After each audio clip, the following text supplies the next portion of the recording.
पिछली वीडियो में हमने बात की कि शिया को अपने माता पिता के खौफ से मुक्त होने में राहत मिली, लेकिन वो इस बात से भी डरी हुई थी कि आगे क्या होगा। गणपत ने उसे विश्वास दिलाया कि वो उसकी रक्षा करेगा, चाहे कुछ भी हो जाए। वे एक छोटे से होटल में गए और फर्जी नामों से चेक इन किया। गणपत जानता था कि शिया के माता पिता उसकी तलाश कर रहे होंगे, इसलिए वो ये सुनिश्चित करना चाहता था कि उनका पता नहीं लगाया जा सके। अब वे कुछ दिनों के लिए होटल में रुके। उधर गणपत का दोस्त विनी ब्लैक ब्रदरहुड को अलग अलग तरीकों से भड़का रहा था ताकि वो वॉर शुरू करे। गणपत जानता था कि रेड सिंडिकेट खुद से कभी भी वॉर की पहल नहीं करेगा, इसलिए उसने विनी को वहां काम करने वाला भेजा। अब खुद रेड गैंग के इलाके में शिया को लेकर गया और शिया की फोटो मुलाजिम चाचा के मोबाइल पर भेजी ताकि मुलाजिम चाचा उसे टोनी के पास भेज सके और ये कह सके कि शिया को घर से भागने में रेड गैंग का काम है। और हुआ भी ऐसा ही। जब टोनी पर घर आया तो उसने अपने कई गार्ड को मरा हुआ पाया। इस पर मुलाजिम चाचा ने कहा कि यहाँ पर रेड गैंग का हमला हुआ था। वो लोग शिया बेटी को उठा कर ले गए। इस पर टोनी ने तुरंत अपने भाई गैंगस्टर को फोन लगाया और सारी बात बताई, जिस पर उसका खून खौल गया। इस बात पर टोनी की ब्लैक ब्रदरहुड गैंग ने उत्तरी मुंबई पर हमला कर दिया। एक एक घर को छाना जाने लगा। जो भी गणपत के बारे में जानता था उसको अपने साथ ले जाया जा रहा था। हर तरफ आग के गोले पड़े हुए थे जो आसपास के घरों और खड़े हुए वाहनों को आग लगा रहे थे।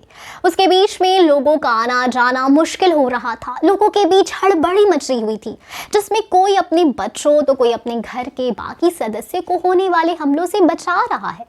वहीं पास में उपस्थिति ट्रॉल में भी ब्लैक ब्रदरहुड गैंग ने हमला शुरू कर दिया। ट्रॉल में लगी रेलिंग को तोड़ दिया गया। सभी घरों में गोलियों की आवाजों से हड़कंप मच गया। लोगों के बीच अफरा तफरी मच गई, जिससे गैलरी में रखे कुछ सिलेंडर में आग लगने से ट्रॉल के एक हिस्से में आग लग गई। जब ब्लैक ब्रदरहुड गैंग के लोगों ने गणपत के बारे में पूछना शुरू किया, लेकिन वहां के लोगों ने उन्हें कुछ नहीं बताया, तब उन गैंगस्टर्स ने वहां के लोगों को बंदी बना लिया, जिससे सभी को जान का खतरा होने लगा। लेकिन फिर भी उन लोगों ने अपना मुंह नहीं खोला। लेकिन वहां के मालिक ने अपने परिवार की जान बचाने के लिए गणपत के बारे में सब बता दिया, जिसके बाद वो लोग गणपत की होली में गए और उन्हें गणपत के बारे में सब सच पता लग गया कि गणपत ब्रिजेश का पोता और सुशील का बेटा है। तब तक उधर ब्लैक ब्रदरहुड के लोगों ने शिया और गणपत का ठिकाना भी विनी को बता दिया और उसके लोग शिया को अपने साथ लेकर टोनी के पास पहुंच गए, जिसके साथ वो गणपत को भी वहां लेकर आए। ये एक खुला मैदान है जहां पर चारों तरफ गाड़ी ही गाड़ी है।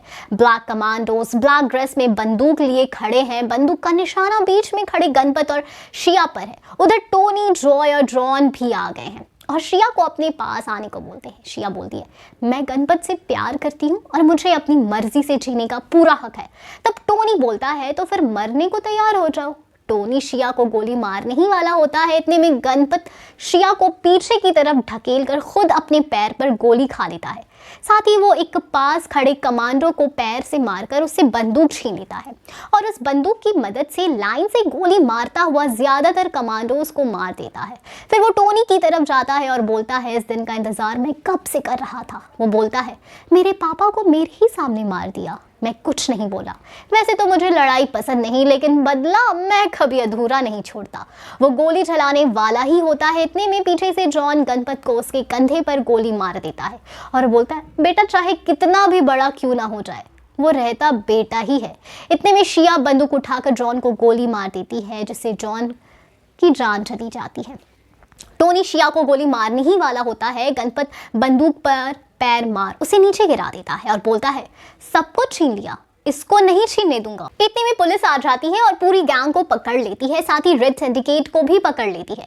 मुंबई फिर से गैंगस्टर मुक्त हो जाता है और गणपत और शिया हॉस्पिटल जाकर सबसे पहले गणपत की मम्मी से मिलते हैं, जो कि कोमा में है।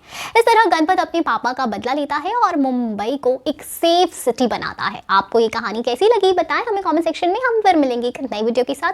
तब तक खुश रहिए एंड सेफ रहिए। Thank you.